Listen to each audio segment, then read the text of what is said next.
שלום, כאן טל בן בסט מערוץ מטריקס. היום נעבוד על שאלה משאלון 471, חורף 2025, שאלה 2, שאלה בסטטיסטיקה, גרסה ג'. ממליץ לעצור את הסרטון, לעשות לפתור בעצמכם ואחר כך לראות המשך הסרטון. אז בואו נעבור על השאלה. בבית מרקחת א' בעיר מסוימת בדקה המנהלת במשך 5 חודשים את הקשר בין מספר ימי הגשם בחודש, המשתנה X, לבין ההכנסה החודשית של בית המרקחת, המשתנה Y באותו החודש. אז הנה אנחנו רואים טבלה. מספר ימי הגשם, X, ההכנסה Y, א', מיצו את הממוצע של ימי הגשם ואת סטיית התקן.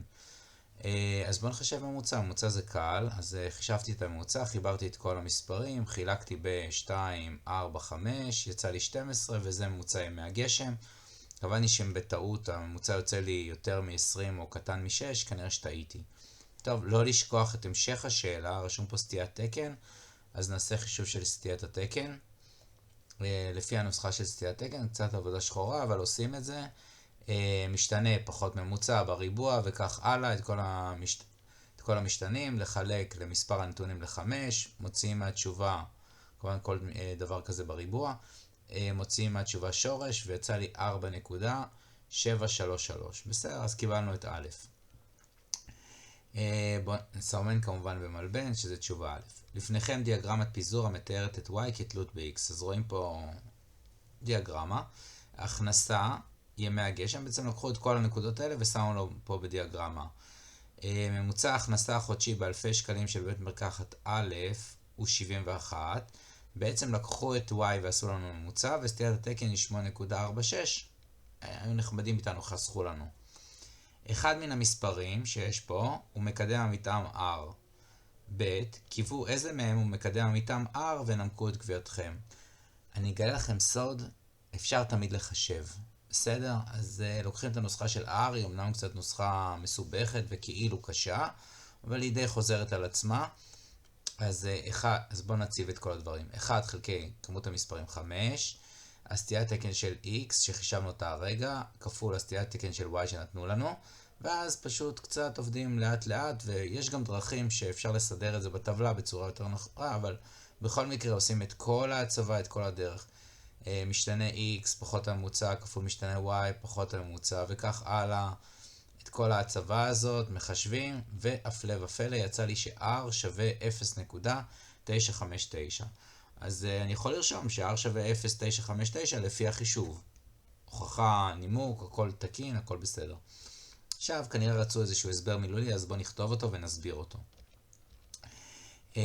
ניתן לראות, בסדר, אני אסביר למה זה יוצא. ניתן לראות שיש מקדם מתאם חיובי, כי ישר רגרסיה, הנקודות הן במגמת עלייה. אנחנו רואים את זה גם מפה, וגם נסתכל קצת טוב בטבלה, נזהה את זה שיש מגמת עלייה, ולכן המינוס פה לא מתאים. הקשר לא מושלם, כי לא כל הנקודות נמצאות אל ישר.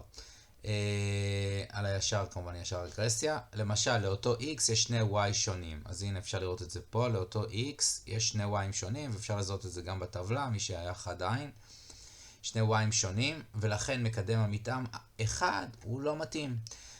לפי המגמה שהיא קרובה לקו הישר, זאת אומרת אם הייתי מעביר פה איזשהו קו ישר, הייתי יכול לראות שכל הנקודות יחסית קרובות אליו. ניתן לראות שיש קשר חזק. קשר חזק זה קשר שמקדם המתאם שלו, זה למשל בין 0.7 ל-1, ולכן כנראה שהר המתאים הוא 0.959.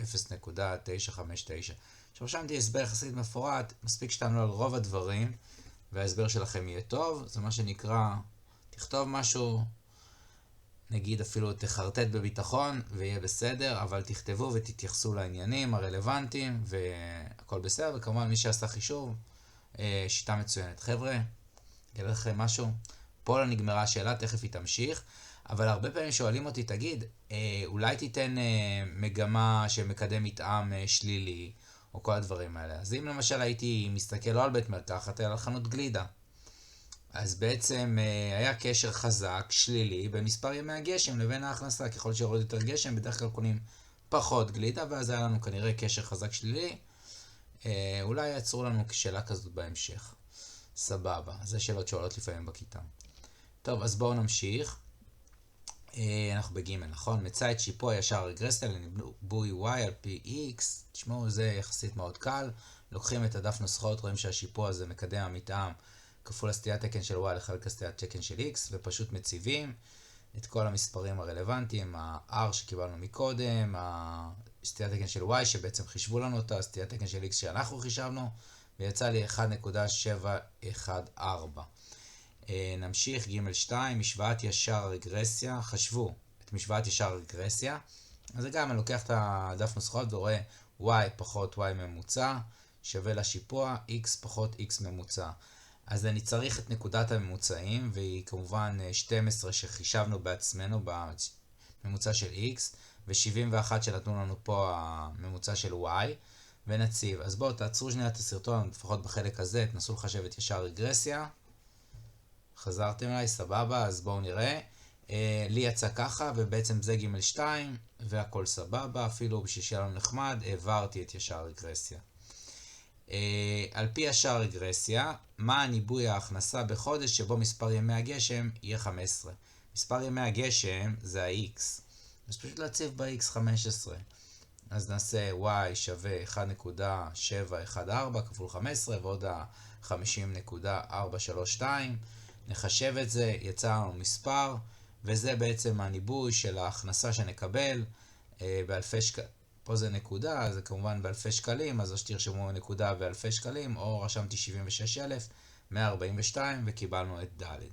עד פה אני אגלה לכם, תפתרו איזה 20 שאלות לרגרסיה, הכל אותו דבר. תמיד זה חוזר על עצמו בכל מיני כיוונים של הדבר הזה. עד סעיף ד' לא היה צריך חשיבה מיוחדת. בואו נמשיך לקרוא. גם בבית מרקחת ב' באותה העיר בדקה המנהלת 5 חודשים את הקשר בין מספר ימי הגשם בחודש וההכנסה החודשית של בית המרקחת.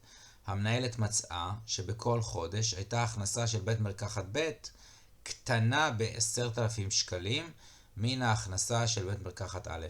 אז המלצה קטנה, תעצרו שנייה, תדמיינו מה קרה לנקודות. בסדר? ההכנסה של בית מרקחת ב' קטנה ב10,000. היה אותו גשם מבחינת הנקודה, ומה קרה ל-y? קטנה ב10,000 שקל. ואז מבקשים מאיתנו ב-a, כתבו את משוואת ישר רגרסיה של בית מרקחת ב' על פי מספר ימי הגשם בחודש. אז בואו אני אצייר את זה, פשוט ציירתי את זה. זה בעצם מה שקרה, אם הייתם חושבים מה קרה לכל הנקודות, הם בעצם ירדו ב-10. וזה משוואת הרגרסיה איך שהיא תיראה, ועכשיו בואו אני אכתוב הסבר. כל הנקודות יורדות ב-10 ב-y שלהם, בסדר? ההכנסה ירדה ב-10. לכן ישר רגרסיה ירד בצורה מקבילה ב-10. והחיתוך עם ציר ה-y גם כן ירד ב-10. ולדוגמה אני אתן פה, נקודת הממוצעים תהיה עכשיו 12.61, מקודם היא הייתה 12.71, אז עכשיו 12.61. ובעצם הורדתי את ישר רגרסיה מה-50.432 ל-40.432. עכשיו אתם לא מאמינים, או שזה לא נראה לכם מספיק מדויק, סבבה, אפשר לחשב, בדרך כלל במבחן בגרות יש מספיק זמן, שבו, תחשבו, זה קצת עבודה, אבל אתם תצליחו להגיע כנראה לאותה תוצאה. בסדר חברים, כאן טל במסעת מערוץ מטריקס, שמח שהייתם איתי עד פה, סיימנו את השאלה, הרווחנו 20 נקודות בבגרות, או תלוי כמה תקבלו באותה שנה.